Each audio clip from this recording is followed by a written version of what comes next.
حضرت شیخ سعدی بیان کرتے ہیں کہ ایک پہلوان کو کشتی کے 360 داؤ آتے تھے اور وہ ہر روز نئے داؤ کے ساتھ کشتی لڑتا تھا۔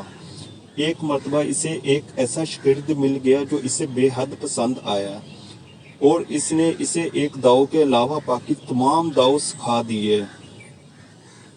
شاگرد جب فن پہلوانی کے داؤ سیکھ گیا تو مغرور ہو گیا اور اس نے دعویٰ کیا کہ اس وقت پورے ملک میں اس کے مقابلے کا کوئی پہلوان نہیں ہے۔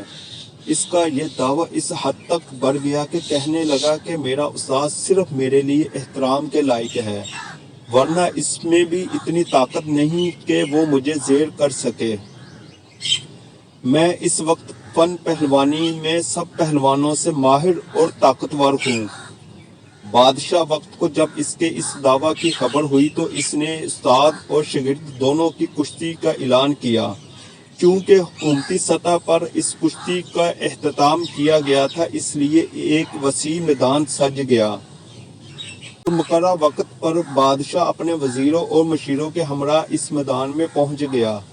عوام کا ایک ہجوم بھی اس مقابلے کو دیکھنے کے لیے موجود تھا۔ جب وہ جوان میدان میں اترا تو بدمست ہاتھی کی مانند تھا کہ اگر اس کے سامنے کانسی کا پہاڑ بھی ہو تو وہ اسے روند ڈالے۔ جب اس جوان کا استاد مقابلے کے لیے اترا تو وہ اسے دیکھتے ہی سمجھ گیا کہ میرے لیے اسے طاقت سے ہرانا ممکن نہیں۔ چنانچہ اس کے پاس جو ایک داؤ ابھی باقی تھا جو اس نے اسے نہیں سکھایا تھا، اس نے وہ داؤ آزمایا اور کچھ ہی لمحوں میں اسے زمین پر گرا دیا۔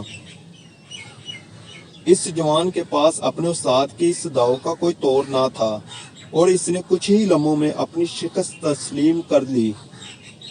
بادشاہ نے استاد کو انعام سے نوازا اور اس شاگرد کو خوب ملامت کی اور کہا کہ استاد کے احترام کو ہر وقت محفوظ خاطر رکھو۔ تمہیں شرم آنی چاہیے کہ تم نے اپنے استاد سے برابری کا دعویٰ کیا۔ اس جوان نے بادشاہ سے کہا کہ اے بادشاہ، میں طاقت کی بدولت زیر نہیں ہوا بلکہ اس کے ایک داؤ کی وجہ سے زیر ہوا ہوں جو میرے استاد نے مجھے نہیں سکھایا۔ استاد نے جب شاگرد کی بات سنی تو کہا کہ میں نے اپنا ایک داؤ آج کے دن کے لیے سنبھال رکھا تھا، اور عقل مندوں کا قول ہے کہ دوست کو اتنی طاقت نہ دو کہ اگر وہ تمہارا دشمن ہو جائے تو تم پر قابو پا لے۔ نتیجہ اخذ بیان۔